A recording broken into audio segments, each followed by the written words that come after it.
Pablo Escobar. The name still echoes with a mixture of fear and awe. He was a man who rose from poverty to become one of the most powerful criminals in history. He was a ruthless drug lord, responsible for countless deaths. Yet, he was also seen by some as a hero, a benefactor to the poor. His story is a cautionary tale of ambition, greed, and the devastating consequences of the drug trade. Born in rural Colombia in 1949, Pablo Escobar's early life was marked by poverty. Growing up in a small village, he experienced the harsh realities of life firsthand. He grew up witnessing the stark inequality that plagued his country. The divide between the rich and the poor was glaring, and it left a lasting impression on young Pablo. This fueled his ambition to rise above his circumstances, but his path led him to the criminal underworld. He was determined to escape the cycle of poverty, no matter the cost. He started small, with petty theft and smuggling. These early crimes were just the beginning of his journey into the darker side of society. However, he soon realized the potential of the burgeoning cocaine trade. The demand for cocaine in the United States was skyrocketing, and Pablo saw an opportunity. This marked the beginning of his transformation from a small-time crook to a drug lord of unparalleled power. He began to build connections and establish his network. His audacity and ruthlessness knew no bounds. He was willing to do whatever it took to expand his empire, including bribery, intimidation, and violence. He was driven by a single-minded pursuit of wealth and power. His ambition was insatiable, and he quickly became one of the most feared men in Colombia. This drive would ultimately lead him to build an empire. His wealth grew exponentially, and with it, his influence and control over the drug trade. It would also lead him to orchestrate countless acts of violence. The streets of Colombia ran red with blood as Escobar's cartel fought to maintain its dominance. He left a trail of blood in his wake. His legacy is one of both immense wealth and unimaginable violence, forever changing the landscape of Colombia. Escobar's rise coincided with the growth of the Medellín Cartel. This ruthless organization revolutionized the cocaine trade. They established sophisticated smuggling routes, transporting vast quantities of cocaine into the United States and beyond. The cartel's influence grew exponentially. It corrupted officials, terrorized citizens, and flooded the world with its deadly product. Escobar, the cartel's leader, became a billionaire. He amassed unimaginable wealth. He built himself a luxurious estate. He even had his own private zoo. His wealth and influence seemed limitless. He was at the top of the world, but as his empire grew, so did the danger. The two faces of Pablo Escobar. Escobar cultivated a complex public image, one that was carefully crafted to win the hearts and minds of the people. He presented himself as a man of the people, always seen mingling with the locals and showing a genuine interest in their lives. He built schools and hospitals in impoverished neighborhoods, providing essential services that the government often neglected. He generously donated money to charities, ensuring that his name was synonymous with benevolence and goodwill. To some, he was a modern-day Robin Hood, taking from the rich and giving to the poor, a savior in a time of need. This carefully constructed image earned him the loyalty and admiration of many, making him a beloved figure in the eyes of the public.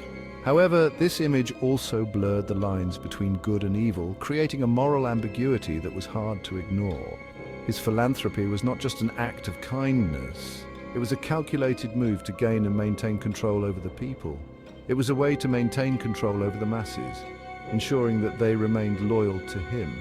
It was also a way to silence dissent, making sure that anyone who opposed him would think twice.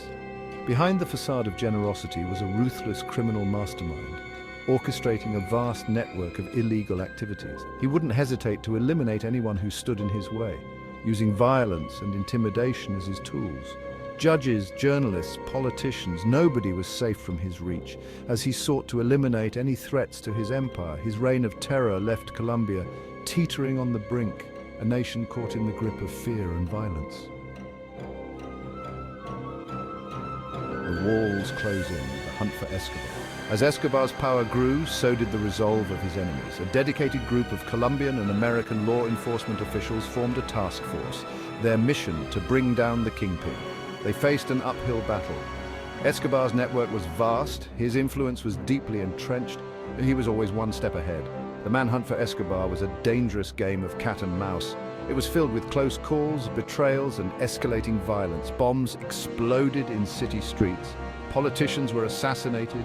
The death toll mounted, a grim testament to Escobar's desperation and the lengths to which he would go to evade justice. December 2nd, 1993, the end of an era. The hunt for Escobar finally reached its climax on a rooftop in Medellín. Cornered and alone, Escobar made his last stand. A hail of bullets ended the reign of terror of the world's most powerful drug lord. His death was met with relief by many, a sign that even the most powerful criminals are not above the law. However, it also raised questions about the true cost of the war on drugs.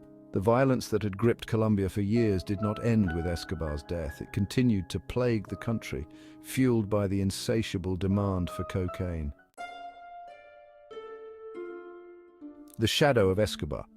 A legacy of violence and contradictions. Pablo Escobar's legacy is complex and contradictory. He was a ruthless criminal, responsible for untold suffering. Yet he remains a folk hero to some, a symbol of resistance against a corrupt system. His story continues to fascinate and horrify, serving as a stark reminder of the devastating human cost of the drug trade. In the aftermath of his death, Colombia was left to pick up the pieces. The country had been ravaged by violence. The scars of Escobar's reign of terror ran deep. The fight for peace and stability continues to this day. The war on drugs, a never-ending story. This battle has been fought on multiple fronts involving countless resources and lives. Escobar's story is a microcosm of the global war on drugs. His rise and fall symbolize the complex and often brutal nature of this conflict. This war has been waged for decades, with governments around the world investing heavily in anti-drug operations. It has cost countless lives, leaving behind a trail of grief and loss that spans generations. It has had a devastating impact on communities around the world, particularly in regions where the drug trade is most prevalent. Yet the flow of drugs continues unabated, with traffickers finding new routes and methods to evade law enforcement. The demand for cocaine and other illicit substances shows no signs of abating, driven by addiction and the allure of quick profits. This raises uncomfortable questions about the effectiveness of current strategies. Are we truly making progress, or are we stuck in a cycle of failure? It also highlights the need for new approaches to tackle this complex issue. Innovative programs and community support initiatives offer a glimmer of hope. Pablo Escobar may be gone, but the problems he embodied persist. His legacy is a stark reminder of the challenges we still face. His story serves as a cautionary tale, urging us to confront the failures and unintended consequences of the war on drugs. We must learn from the past to forge a better future.